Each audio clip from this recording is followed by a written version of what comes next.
Hello everybody, welcome to Break Remake. I'm your host Joan. Today we're going to talk about this junk mail and what you can do if you receive too much, some crafty fun things you can do with it. Did you know that the 1st through 7th of October is Junk Mail Awareness Week?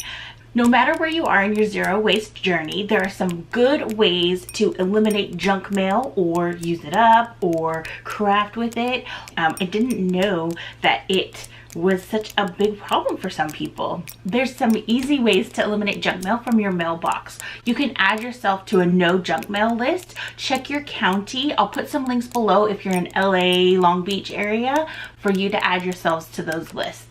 If you get junk mail that's more newsprint based, you can totally make paper mache masks. Again, I'll put some links below for you of some really cool projects. For your more thicker junk mail and some shinier stuff, you can totally make paper out of it. And comment below if you'd like to see me make some paper out of this stuff.